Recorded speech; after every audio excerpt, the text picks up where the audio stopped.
ರಾತ್ರಿ ಯಾರೂ ಇಲ್ಲದ ಸಮಯದಲ್ಲಿ ಕಾಫಿ ತೋಟಕ್ಕೆ ನುಗ್ಗಿ ಕಾಫಿ ಕಳ್ಳತನ ಮಾಡಿ ಬೆಳಗ್ಗೆ ಲೋಡ್ ಮಾಡುತ್ತಿದ್ದುದನ್ನು ನೋಡಿ ತಡೆದು ನಿಲ್ಲಿಸಿದ ಮಾಲೀಕನ ಮೇಲೆ ಮಾರಣಾಂತಿಕ ಹಲ್ಲೆ ಮಾಡಿರುವ ಘಟನೆ ಚಿಕ್ಕಮಗಳೂರು ತಾಲೂಕಿನ ದಾನಿಹಳ್ಳಿಯಲ್ಲಿ ನಡೆದಿದೆ.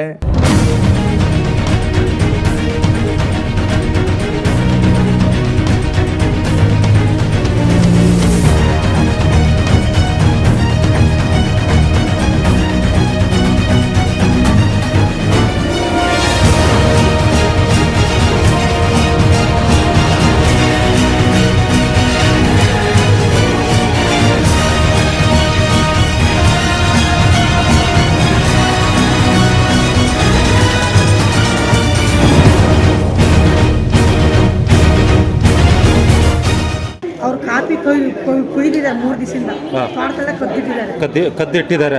ನಾವು ಹೋಗಕ್ಕೆ ಬಿಡ್ತಾರಲ್ಲ ಅವರು ನಮ್ಮನ್ನ ಕತ್ತಿ ತಿಕ್ಕೊಂಡು ದೊಣ್ಣೆ ತಿಕ್ಕೊಂಡು ದರ್ಶಾಡ್ತಿದ್ರು. ಅದ್ಯಾರ ಜಾಗ ಅದು? ನಮ್ಮ ಜಾಗ ಎಲ್ಲ ನಮ್ದೇ ಹೆಸರಲ್ಲಿ ಐತೆ, ಸ್ವಾಮಿ ಮನೆ ಜಾಗ. ಆಮೇಲೆ ಇವತ್ತು ನಾವು ಸರ್ ಹೇಳಿದ್ರು ಕುಕ್ಕೇಳಿ ಏನು ಮಾಡ್ತೀನಿ ನಿಮ್ಮದೇ ತೋಟ ಅಲ್ಲ ಅಂತ.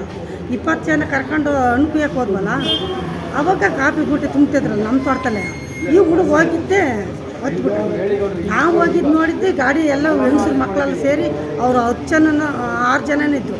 ಅವರೆಲ್ಲ ಹತ್ಬಿಟ್ರು. ಹತ್ತಿದ್ರಂತ ಇವನು ಹೋದ ಹತ್ತಿದ.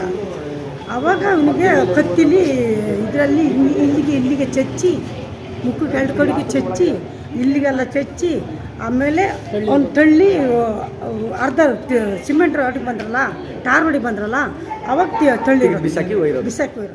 ಹಲ್ಲೆಗೊಳಗಾಗಿರುವ ಜೀವನ್ ಮಂಗಳೂರಿನಲ್ಲಿ ಚಿಕಿತ್ಸೆ ಪಡೆಯುತ್ತಿದ್ದಾನೆ.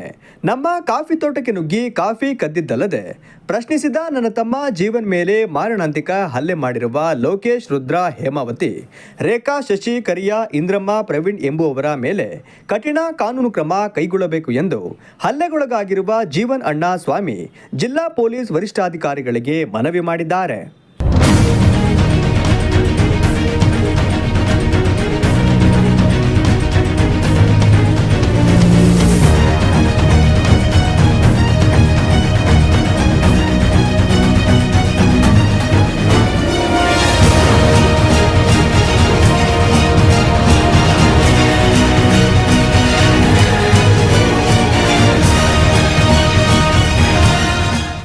ಒಂದು ವೇಳೆ ನಿಮಗೆ ಸಿದ್ದೂರು ಹಾಗೆ ನಾನು ಮಲ್ಲಂದೂರು ಸ್ಟೇಷನ್ ಸರೌಂಡಿಂಗಲ್ಲಿ ದಾನಿಹಳ್ಳಿಯಲ್ಲಿ ಅಗಾಧವಾದ ಒಂದು ಸಂಗತಿ ನಡೆದಿರುತ್ತೆ.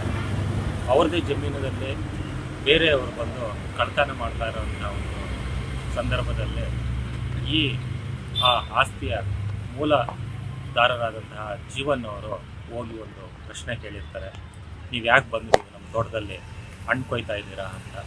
ಅದರದ್ದು ಸಂಬಂಧಪಟ್ಟಂತಹ ಜಮೀನು ಸಂಬಂಧಪಟ್ಟ AC ಕೋರ್ಟಲ್ಲಿ ಆಲ್ರೆಡಿ ಒಂದು ಕೇಸ್ ನಡೀತಾ ಇರೋದ್ರಿಂದ, ಆದರೂ ಸಹ ಎಷ್ಟೋ ಸಹ ಮಲ್ಲಂದೂರು ಸ್ಟೇಷನಲ್ಲಿ ಅವ್ರನ್ನ ಕರೆದು ಸ್ಟೇಷನ್ ಇನ್ಸ್ಪೆಕ್ಟರ್ ಸರ್ ಎಷ್ಟೋ ಸಲ ಅವ್ರಿಗೆ ಬುದ್ಧಿವಾದ ಹೇಳಿ ಕಳಿಸಿರ್ತಾರೆ.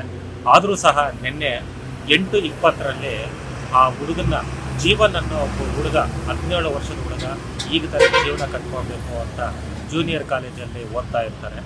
ಆ ಹುಡುಗ ಹೋಗಿ ಬುಲೆರೋ ಗಾಡಿ ಒಳಗಡೆ ಅವರು 15 ಚೀಲವರೆಗೂ ಒಂದು ಕಾಫಿ ಬೀಜವನ್ನು ರಾತ್ರಿನೇ ಕದ್ದು ಅದರೊಳಗಡೆ ಇಟ್ಟಿರ್ತಾರೆ.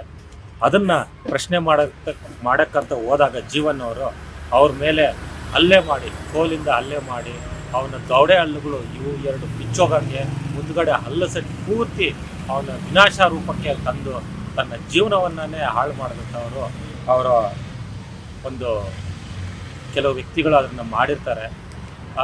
ಇದನ್ನು ಕಾನೂನು ರೀತಿ ಅವ್ರಿಗೆ ಕಾನೂನು ಚೌಕಟ್ಟಲ್ಲಿ ಅವ್ರಿಗೆ ಶಿಕ್ಷೆಯನ್ನು ಕೊಡಬೇಕು ಅನ್ನೋದೇ ನಮ್ಮೆಲ್ಲರ ಒಂದು ಉದ್ದೇಶ. ಮುಂದಿನ ದಿನಗಳಲ್ಲಿ ಯಾರೇ ಈ ರೀತಿ ಕಾನೂನನ್ನು ಕೈಗೆತ್ತಿಕೊಂಡು ವ್ಯವಸ್ಥೆನ ಹಾಳು ಮಾಡುವಂಥ ಪರಿಸ್ಥಿತಿಗಳಾಗಬಾರ್ದು. ಆ ಜೀವನವನ್ನು ಹುಡುಗನಿಗೆ ಒಂದು ನ್ಯಾಯ ಒದಗಿಸ್ಬೇಕು ಅನ್ನೋದೇ ನಮ್ಮೆಲ್ಲರ